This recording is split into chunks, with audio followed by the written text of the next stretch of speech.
مسعود رضی اللہ تعالیٰ عنہ کے بارے میں کہ لوگوں نے صحابہ کرام نے ان کی پنڈلیوں کو دیکھا تو مسکرانا شروع کیا. وہ چھوٹے قد کے تھے اور کمزور دبلے پتلے چھوٹی چھوٹی باریک ان کی پنڈلیاں. صحابہ کرام نے ان کو وہ دیکھ کے مسکرانا شروع کیا.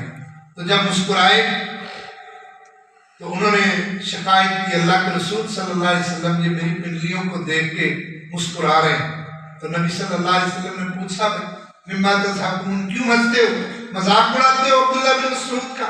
ہاں نہیں, اللہ کے رسول بس پنڈلیاں چھوٹی چھوٹی. اتنا عظیم صحابی مفسر قرآن, علم و حکمت کا سمندر ہے, آپ کے گرد بیٹھنے والا, آپ کے بستر لوٹا جوتی اٹھانے والا, بس دیکھ کے ہنسی آ گئی, کوئی حقارت مقصود نہیں تھی.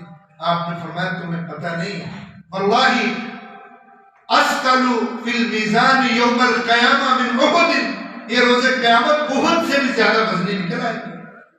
اور یہ پنڈلیوں کا وزن تھوڑا, یہ تو نیکیوں کا وزن ہے جس عبداللہ بن مسعود.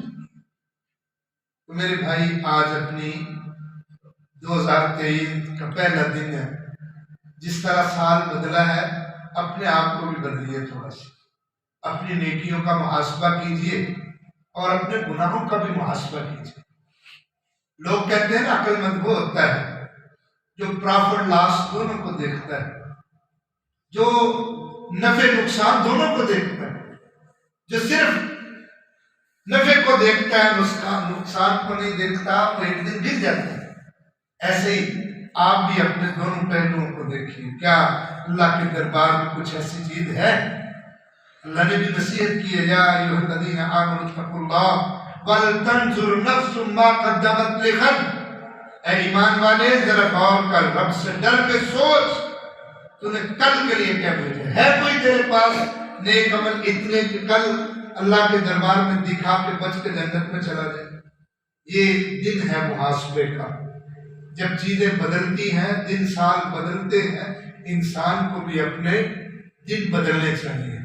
برا ہے تو برا ہی نہ رہ جائے, گناہوں میں ہے تو کئی گناہوں میں ہی نہ رہ جائے, اپنا محاسبہ کرے.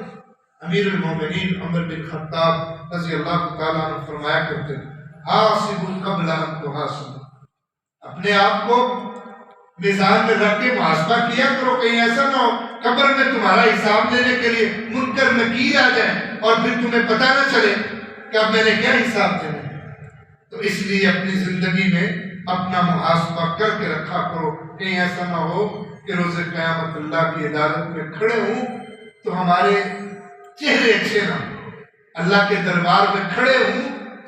حدیث میں آتا ہے نا, ایک مرد یا عورت ان کو تذاب کا لباس پہنایا گیا, فرشتے لباس پہنائیں گے تذاب کا, گندک کا لباس پہنیں گے, ان کا جسم تذاب کسی پہ گر جائے تو کیا رہتا ہے؟ صحابہ کرام نے پوچھا اللہ کے رسول یہ اس کی حالت ایسے ہی رہے گی؟ ہاں ہاں, کیا جرم کیا ہے؟ فرمایا یہ روحا کرنے والے ہیں جو میت پر روتا نہیں, آوازیں نکال نکال کے, جس سے منع کیا میت پر غم آنا, دل کا رونا, آنکھوں کے آنسو آنا, یہ انسان کی محبت رقت اور نرمی کا نتیجہ ہے.